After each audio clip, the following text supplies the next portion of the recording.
Dalam hadis disebutkan al-Islamu alaniyah wal imanu fil qalb. Islam itu terang-terangan. Salat, baca Quran, zakat, infak, Islam. Jadi seseorang itu membuktikan keislamannya itu harus terlihat. Karena alaniyah.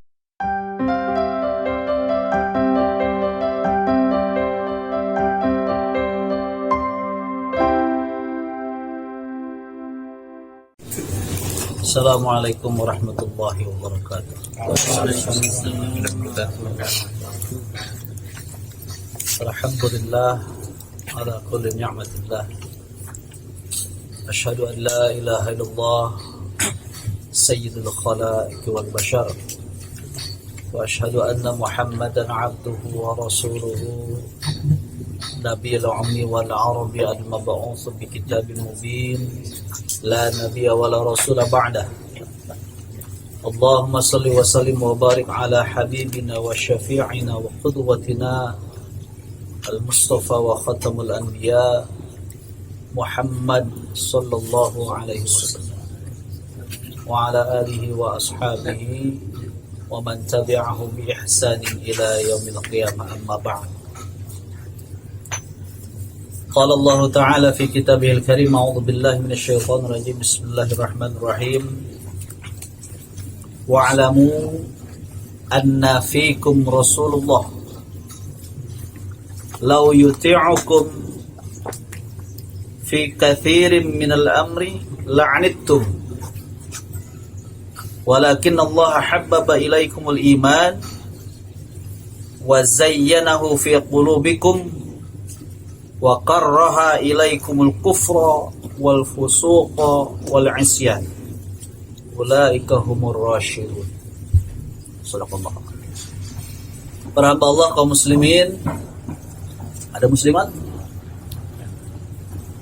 rahimakumullah. Alhamdulillah, terus kita bersyukur kepada Allah atas segala anugerah nikmat yang luar biasa Allah berikan kepada kita. Luar biasa jumlahnya sehingga kita tidak akan bisa menghitungnya. Luar biasa bernilainya sehingga kita tidak akan bisa mampu membandingkan dengan barang berharga apapun yang kita miliki. Sebagai bentuk rasa syukur kita kepada Allah adalah sebagaimana yang dijelaskan oleh ulama dalam kitab Jalalain yang disusun oleh dua ulama yang bernama siapa? Jalaluddin Asyuti dan Jalaluddin Al-Mahalli dalam menjelaskan surat Ibrahim ayat 7 bahwa bentuk daripada rasa syukur kita kepada Allah pertama adalah bitauhid, yang kedua adalah ta'ah. Jika kita bertauhid, mengesakan Allah, tidak membandingkan Allah dengan segala makhluk apapun, itu kita sudah bersyukur kepada Allah. Itu amalan hati. Yang kedua taat. Taat ini adalah amalan jawarih, amalan fisik jasmani. Dalam hadis disebutkan al-Islamu alaniyah wal imanu fil qalb. Islam itu terang-terangan. Salat, baca Quran, zakat, infak, Islam. Jadi seseorang itu membuktikan keislamannya itu harus terlihat. Karena alaniyah dia. Waalaikumsalam warahmatullahi wabarakatuh. Tapi kalau iman dalam hati. Tapi ada orang yang mencampur adukan. Yang penting kan hatinya beriman. Disuruh pakai jilbab, yang penting kan hatinya berjilbab. Ini nggak benar. Jilbab itu Islam alaniyah, iman beda lagi. Hahuna kata Rasulullah, di hati. Orang Yahudi itu dan juga orang kafir beriman kepada Allah, tapi mereka tidak mengakui adanya Muhammad. Makanya ketika memerangi Nabi dan juga para sahabatnya, mereka juga bertakbir atas nama Allah, membawa kubal. Foto perang Uhud itu Mereka bersumpah atas nama Allah tapi tidak mengakui Nabi Muhammad. Nah, itu yang dilakukan oleh Yahudi. Ketika diperintahkan untuk bersyahadat asyhadu alla ilaha illallah, tapi Muhammadnya laisa Rasulullah. Nah, jadi al-Islam itu adalah bentuk ketaatan, kepasrahan kita kepada Allah. Jadi amalan hati kita tauhid kepada Allah, setelah itu taat atas perintahnya. Nah, bagaimana taat perintah Allah ini? Allah menurunkan manusia yang sama seperti kita juga. Jika saja Allah tidak menurunkan manusia untuk kita contoh, kita bingung bagaimana cara bersyukur kepada Allah. Tapi Allah menurunkan manusia yang sama seperti kita. Ana basyarum mithlukum. Saya sama seperti kamu. Bisa makan, bisa minum, bisa berjalan, bisa bekerja, bisa berdarah juga sama. Jadi apa yang saya lakukan, jika kamu mengikuti saya, berarti kamu sudah bersyukur kepada Allah SWT. Nah, dalam ayat yang tadi yang saya bacakan dalam surat Al-Hujurat ayat 7, wa'alamu anna fikum Rasulullah, ketahuilah oleh kalian semuanya bahwa di tengah-tengah kalian ada Rasulullah. Nah, ini pada masa lalu nih, ketika Rasulullah masih ada. Lalu sekarang bagaimana? Rasulullah tidak ada, tapi ajaran-ajaran yang terdapat dalam sunnah bisa kita ikuti.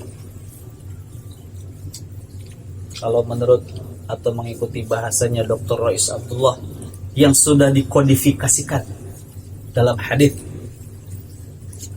itu adalah sunnah Rasulullah.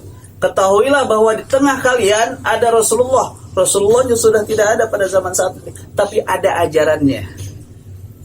Bagaimana kita bersikap kepada Rasulullah?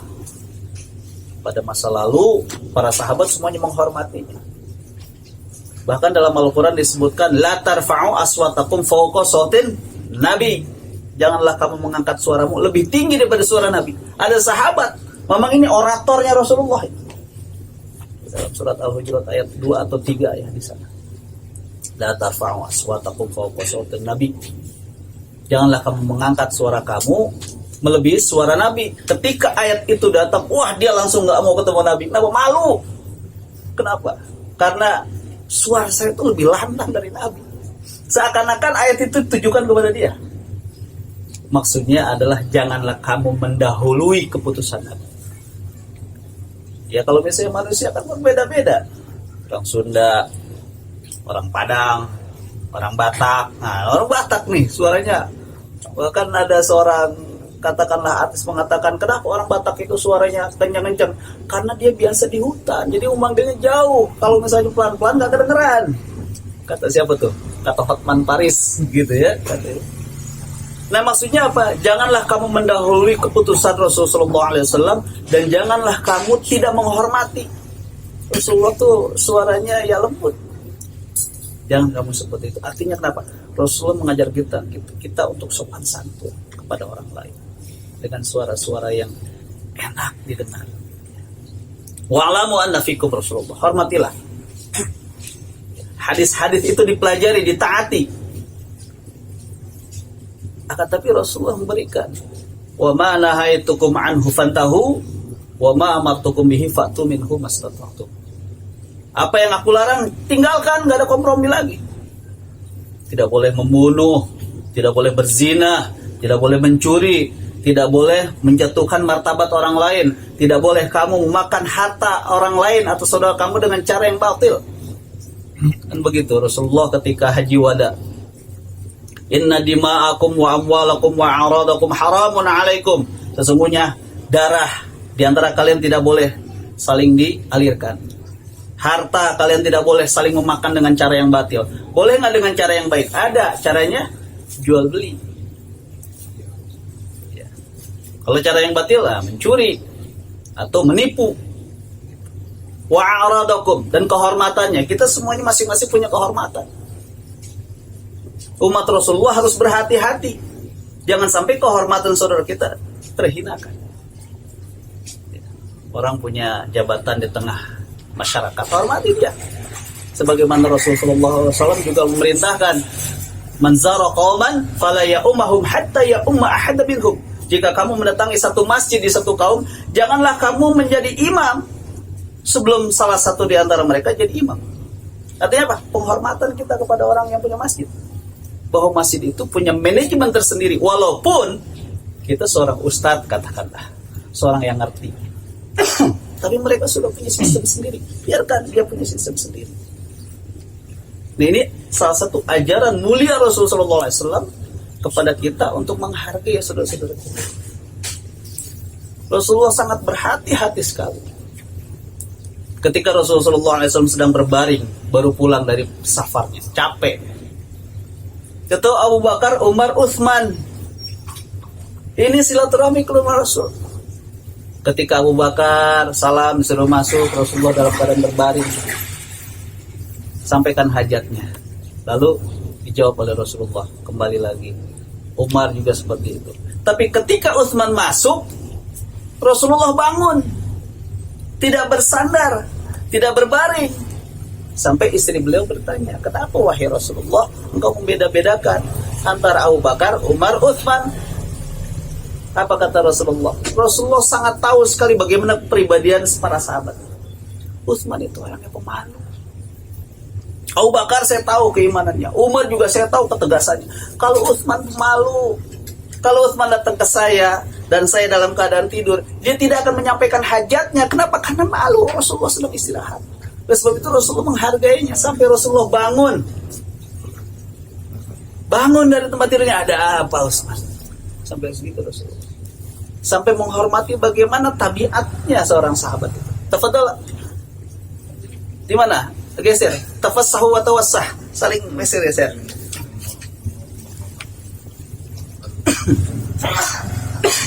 Nah, wa'lamu anna fikum Rasulullah.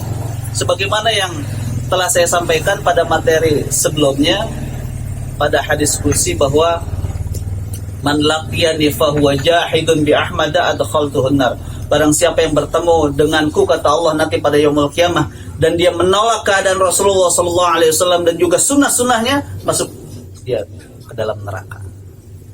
Nah, ini wa'lamu anna fikum Rasulullah. Ketahuilah bahwa di tengah kalian itu ada Rasulullah. Dulu Rasulullahnya ada berwujud fisik, sekarang ada ajaran-ajarannya. Bagaimana sikapnya walaupun orang tidak ada? Taati dan ikuti ajaran-ajarannya. Jadi berislam itu bukan hanya tadi amalan hati saja, yang penting saya ingat aja lah, nggak perlu sholat. Nah, itu pernah saya ikut daurah bersama imam di Sufah, itu menjelaskan tentang firqah-firqah yang ada di antara mereka. Firqahnya itu orang-orangnya hanya butuh ingat doang, tapi nggak perlu sholat. Yang penting eling, nggak perlu sholat. Kalau ngomong sama dia, sholat ente belum sampai masuk ke makom aneh, ente mau belum nyampe makomnya. Begitu jawab. Kulit-kulitnya doang. Sampai ngomongnya gampang banget. Ngapain sholat 5 waktu sehari-hari kayak gitu? Ente mah sholatnya belum sampai makom ke sholat aneh. Masya Allah. Wallahu alam ya. Padahal kita sudah jelas ajarannya seperti itu. Kalau misalnya sholat cuman hanya eling saja, bagaimana Rasulullah kakinya sampai bengkak-bengkak? Abbad bin Bashar ketika sholat sampai kena panah, dia bukan berdiri sholat waktu ngapal surat Al-Kahfi. Kenapa engkau tidak sujud dan tidak ruku? Karena aku sedang baca surat Al-Kahfi. Aku tidak mau ruku. Kenapa? Karena belum selesai baca surat Al-Kahfi. Walaupun dia, Masya Allah. Nah, ini terkadang orang-orang seperti itu, apa yang dia baca gitu. Padahal petunjuk dan pelaksananya sudah jelas. Kita pelajari bersama-sama dan kita amini bahwa Rasulullah itu bisa seperti itu. Wa'lamu anna fikum Rasulullah. Lau yuti'ukum fi katsirin minal amr la'anittum. Jika saja Rasulullah SAW mengamini atau mengikuti keinginan hawa nafsu kita, maka itu akan menyusahkan. Artinya apa? Jika kita sudah mengikuti sunnah Rasul, jangan dikurang, jangan ditambah. Kalau kurang mengurangi, kalau ditambah belum tentu kita kuat. Gitu. Jika saja Rasulullah ada pada saat itu, misalnya Rasulullah, ya Rasul, bagaimana kalau misalnya sholat ini tambah, bukan 5 waktu, 6 waktu misalnya. Lalu Rasulullah mengiyakan, itu bukan menjadikan kita itu lebih semangat, tapi lebih berat. Yang 5 aja berat, apalagi ditambah begitu. Sampai ada sahabat Rasulullah, putra dari sahabat Rasulullah. Sahabat Rasulullah namanya Amr bin As, putranya Abdullah bin Amr bin As. Amr bin As, tahu ya? Seorang sahabat Rasulullah yang ketika masuk Islamnya ditemani oleh 2 sahabat yang lainnya. Yang pertama Khalid bin Walid yang bernama Uthman bin Talha. Khalid bin Walid jenderal. Uthman bin Talha pemegang kunci Ka'bah.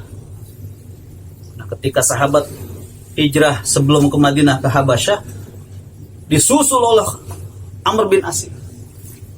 Kenapa? Tujuannya adalah untuk menggagalkan informasi tentang Nabi Muhammad kepada Raja Najasyi. Kenapa? Raja Najasyi teman dia. Jadi diplomatik ulung ini Amr bin As ini. Temennya siapa? Raja temennya. Nah, pada masa Umar bin Khattab penguasa Mesir, penguasa Mesir. Sampai ketika itu ingin melebarkan istananya sampai harus menggusur rumah seorang Yahudi itu. Dia menuntut keadilan, datang ke Umar.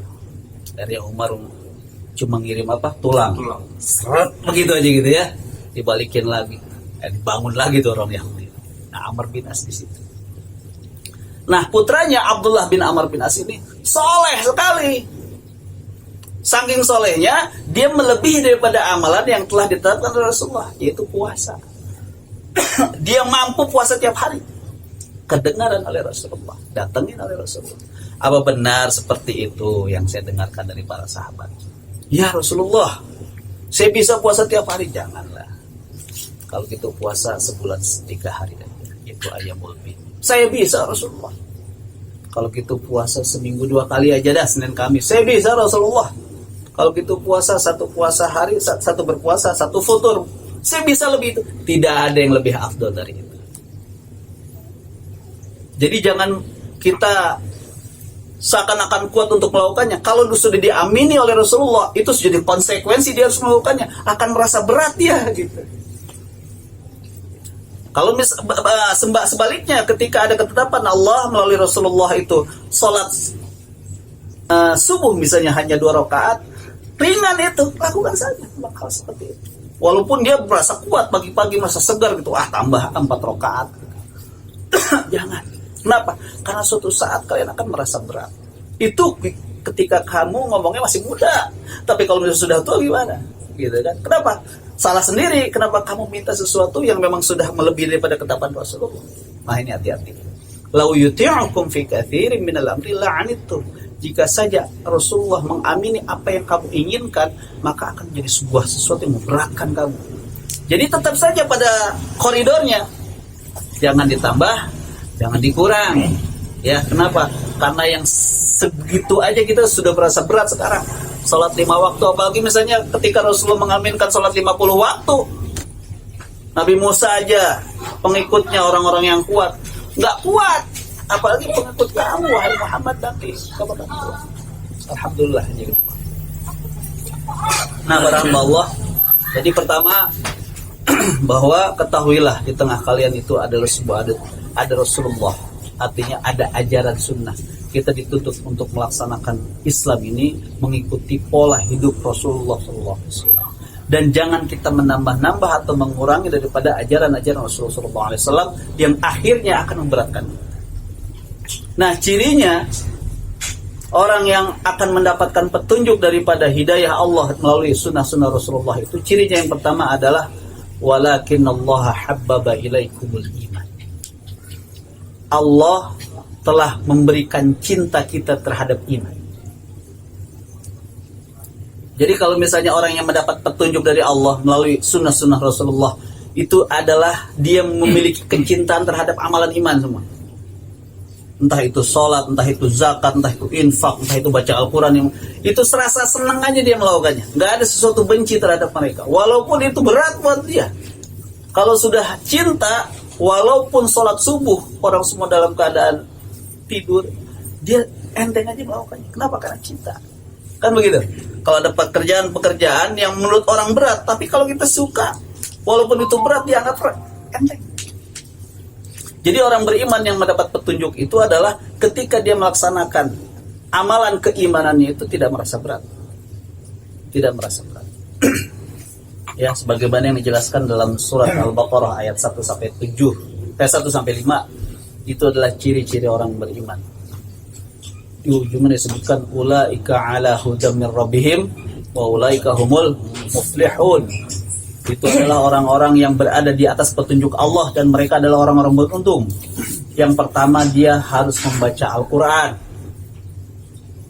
Jadi dia baca Quran itu senang aja, ditunggu-tunggu dia. Bahkan kita kalau sudah baca Quran, kalau misalnya kita senang terhadap alur ceritanya, itu kita akan bertanya-tanya bagaimana nih kisah Yahudi, masuk lagi ke Nabi Yusuf, bagaimana kisah Nabi Yusuf, masuk ke Al-Kahfi, bagaimana cerita di sana Ashabul Kahfi, dizolimi pada masa kerajaan Dikianus, masuk lagi ke Musa ketika belajar dengan Nabi Idris, Khidir. Idris ya. Nabi Khidir, kemudian masuk lagi ke Zulkarnain. Ya. Atuni zubarul hadid hatta idza sawa baina as-sadafaini qala anfukhu. Berikanlah saya besi yang dicairkan. Kalau sudah tingginya sama dengan gunung, maka aku akan itu luar biasa nih cerita-cerita yang di luar daripada kemampuan kita ini. Kalau orang beriman, dia akan seperti kayak baca komik gitu. Cari ya, chapter 1, chapter 2, chapter 3. Luar biasa ini. Ini sebagai bentuk mujahadah kita dalam beriman kepada Allah Subhanahu wa taala. Jadi pertama cinta. Walaupun itu banyak orang yang membenci kita. Kita sholat tiap hari melewati rumah-rumah orang yang mungkin mereka tidak sholat. Kalau iman yang berbicara, rasa enteng. Makanya kalau sudah ada yang pernah pergi ke Masjidil Haram, itu sebagai standar ekstrimnya cuaca. Ketika di Masjidil Haram panas banget, ngelihat sampai perih gitu ya. Tapi ketika dingin banget sampai mimisan. Nah, ketika dia pulang ke Indonesia, jika panas, maka bayangannya adalah tidak seperti panasnya Mekah. Ketika dingin, tidak seperti dinginnya Mekah. Jadi jalan aja standarnya gitu. Nggak ada sesuatu yang berat buat dia. Walaupun orang semuanya melihat dia tidak suka kepada dia, tapi jalan aja. Nah, jadi orang yang mendapat petunjuk dari Allah melalui sunnah Rasulullah SAW, pertama adalah dia cinta terhadap amalan-amal iman. Yang kedua, wa karraha ilaikumul kufra wal fusuq wal isyan. Dan Allah tanamkan kebencian. Allah menanamkan kebencian juga kepada orang beriman. Tapi bencinya kepada hal apa? Pertama, karraha ilaihimul kufra, kekufuran. Kufur itu apa artinya? Kalau secara bahasa, pernah dapat dari imam itu menutup ya. Seperti orang yang sedang al-falah itu, petani itu yukafir, ya, menutup biji-bijian yang sudah ditanam ditutup. Terdoa juga kita Rabbana ighfir lana dzunubana wa kaffir 'anna sayyi'atina, dan ditutup. Ya sudah. Jadi amalan-amalan kufur itu adalah amalan-amalan menutup dirinya atas kebenaran Islam, atas kebenaran Allah Subhanahu wa taala. Jadi Allah telah memperlihatkan kebenarannya, kemahakuasanya. Dia menutup diri atas itu semuanya, kufur. Nggak ngakui. Allah menciptakan langit dan bumi, percaya. Allah menciptakan malaikat, Allah menciptakan nabi. Nggak percaya dia, kufur dia. Makanya kalau orang Islam, dia ngaku Islam, tapi ketika ditanya, kamu sholat nggak? Untuk apa sholat? Kufur dia. Benar. Untuk apa sholat? Nggak memberikan suatu kebaikan buat saya, kufur dia. Tapi kalau misalnya untuk ketika dia ajak sholat, dia masih malas-malas, fasik dia. Tapi kalau misalnya dia benci sama orang-orang yang sholat, walaupun dia ngaku beriman, munafik dia. Jadi orang munafik itu ngaku beriman, tapi dia benci sama orang-orang yang beriman. Kalau fasik, dia masih malas-malasan. Dia nggak mau, tapi dia juga nggak menentang gitu, nggak menentang. Dia masih aja beriman kepada Allah. Al-kufur, ya banyak ya event-event yang sekarang berada di tengah-tengah kita yang mengajak kita kepada kekufuran dengan berbagai macam cara sesuai dengan hawa nafsu kita. Contohnya apa? Tahun baru, gitu kan? Kita dipaksa untuk mengikuti cara-cara mereka. Ya, bahkan kita itu suka kecolongan. Ketika anak-anak kita tanpa sepengetahuan kita mengikuti mereka, gitu ya. beristighfar kita kepada Allah Subhanahu wa taala. Dan kalau sudah seperti itu udah tinggalkan. Fa'arid anil jahilin, tinggalkan orang-orang jahil itu. Wal fusuq wa karaha ilaihimul kufra wal fusuq, kefasikan. Yang tadi saya bilang, orang Yahudi itu fasik. Ya, kuntum khairu ummah ukhrijat lin-nasi ta'muruna bil ma'ruf wa tanhauna 'anil munkar wa tu'minuna billah walau amana ahlul kitab lakana khairal lahum minhumul mu'minun wa aktsaruhum fasiqun. Sebagian dia beriman, tapi sebagiannya lagi fasik. Fasik dia tahu kebenaran itu tapi nggak mau melakukan. Ahlul kitab itu orang-orang yang sebagian beriman itu sebagian yang mengikuti Nabi Isa di akhirnya. Ya. Pada Nabi Musa juga ada, tapi yang kelihatan itu yang jelas pada Nabi Isa ketika terbagilah Bani Israel itu. Dalam surat As-Saff ayat terakhir, ya ayyuhalladzina amanu kunu ansarullah kama qala Isa ibn Maryam lil hawariyyin man ansari ila Allah qala al hawariyun nahnu ansarullah fa amanat ta'ifatun min Bani Israil wa kafarat ta'ifah. Sebagian Bani Israel itu beriman, sebagian lagi kufur. Fasik. Tapi kalau misalnya orang ahlu kita beriman, luar biasa beriman. Kenapa? Karena berangkat daripada pengalaman. Dan pahalanya dicatat dua oleh Allah. Pahala beriman ketika belum ada Nabi, sama beriman setelah ada Nabi. Amalan kebaikan semua dicatat double. Jadi ciri-ciri orang yang mendapat petunjuk sebagaimana yang selalu kita doa kepada Allah dalam sholat kita minimal, ihdinas siratal mustaqim. Ya Allah, berikanlah kami jalan yang lurus. Jalan seperti apa? Jalan seperti yang telah Engkau berikan kepada orang-orang yang Engkau telah beri nikmat. Minan nabiyyin was-sholihin wasyuhada was-siddiqin wa hasuna ulaika rafiqa. Mereka itu adalah orang-orang nabi. Jadi berderajat ya, bertingkat-tingkat nanti di surga itu ya. Pertama para nabi dan rasul. Udah terus sampai orang yang mengikutinya. Nah, itu adalah orang-orang yang mendapat petunjuk. Yang kecintaan mereka terhadap Allah dan juga sunnah-sunnahnya itu tidak diragukan lagi. Bahkan sahabat sampai cintanya kepada Rasulullah, amal-amal yang tidak masuk dalam hal ibadah mahdoh saja diikutin. Seperti putranya Umar bin Khattab, siapa? Abdullah bin Umar. Rasul naik onta cuma muter diikutin. Padahal cuma muter doang untuk ke Mekah. Diikutin oleh Umar. Kali muter itu ya cari tempat yang enak untuk ontanya gitu kan. Ini disangka oleh dia, wah Rasul nih kayak begini nih, ikutin aja dah. Ikutin turunnya pakai kaki apa. Nah, ini ikutin. Sendalnya sampai segitunya. Nah, untungnya Rasul mengatakan wa ma amartukum bihi fa'tu mastata'tu, dan apa yang aku perintahkan maka tunaikanlah sesuai dengan kemampuan.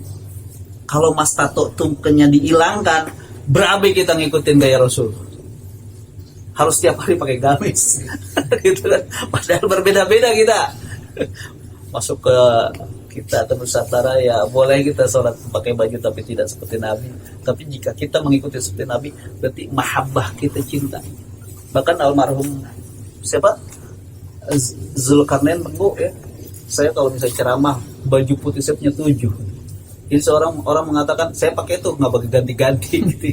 Itu sampai kecintaannya kepada Rasul. Pakai sifat gitu kan, kayak celak. Terus jenggotnya dimerahin.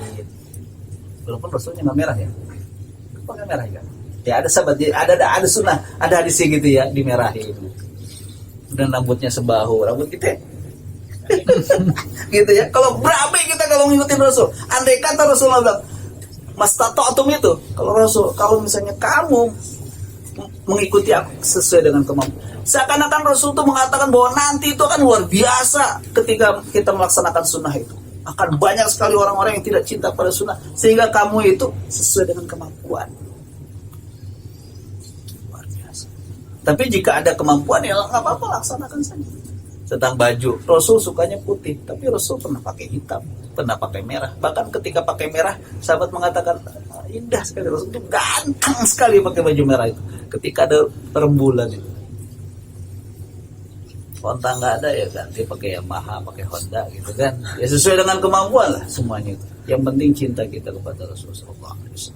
Bahkan ada salah satu hadis. Wallahu alam ini saya belum tahu hadisnya, cuma saya pernah lihat bahwa jika kita mengikuti sunnah di tengah orang membenci sunnah, maka pahalanya seperti pahala 100 orang syahid. Wallahu alam, jangan ikuti dulu ya. Cuma saya termotivasi aja. Kenapa? Karena susahnya. Terus kita tuh dengan PD-nya misalnya ke masjid, Allahu Akbar, orang lagi pada asik-asik gitu kan, mengikuti hawa nafsunya, entah main, entah apa gitu. Kita lewat pakai sepeda, kita jalan kaki, pakai sarung, pakai gitu. Ada mungkin sebagian yang nggak suka sama kita, tapi ada sebagian yang mungkin hormat kepada kita. Waalaikumsalam baje gitu. Penting dia hormat. Salat yuk. Bilang tadi gitu, gitu. Dakwah juga itu. Bilhal, sahih. Jadi sekarang kalau misalnya pakai mulut, banyak orang yang motong-motong, ada orangnya gitu ya. Edit-ngedit pakai bilhal aja. Bahkan bilhal juga ada yang suka ya motong-motong gitu. Alhamdulillah, benar-benar kita istiqomah. Nah itu aja para Allah. Saya tidak berpanjang kalam, saya hanya menyampaikan salah satu ayat saja dalam surat Al-Hujurat, bahwasanya yang pertama ketahuilah bahwa kita orang yang beriman kepada Allah, dan cara beriman kita kepada Allah sebagai syukur adalah kita mengikuti sunnah Rasulullah.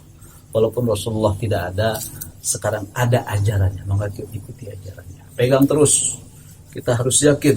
Rasul mengatakan bahwa jika kita berpegang teguh kepada Al-Quran dan Sunnah, maka kita tidak akan sesat selama-lamanya. Yang kedua, jangan kita melebihkan dan mengurangi daripada ketentuan Sunnah Rasulullah SAW. Jika kita melebihi hal itu, dan kita tidak menjalankan apa yang kita lebihkan itu menjadi berat buat kita. Maka apa yang sudah ditetapkan ikuti saja sesuai dengan kemampuan kita. Dan ciri orang mendapatkan petunjuk dan mendapatkan jalan yang lurus dalam kehidupannya, artinya jalan fisabilil haq, fisabilillah, itu dia akan diberikan kecintaan dia terhadap amalan-amalan iman. Apapun amalan-amalan jawarih, amalan-amalan fisik yang dicontohkan Rasulullah SAW, terasa indah buat dia, terasa enak, nggak ada sesuatu yang berat pun. Sebaliknya bagi orang-orang kafir, kemaksiatan, kekufuran dan kekafiran, kemaksiatan dan kefasikan itu dianggap indah. Kenapa? Karena janji iblis kepada Allah, gitu kan, akan dibuat terasa indah. Hal-hal kekafiran itu bagi orang-orang yang tidak mengikuti sunnah Rasulullah SAW. Itu saja para Allah. Semoga kita semua diberikan keistimewaan oleh Allah Subhanahu wa taala dalam peribadatinya, dan kita mohon ampun kepada Allah atas segala kekurangan kita. Wabillahi taufiq wal hidayah. Assalamualaikum warahmatullahi wabarakatuh.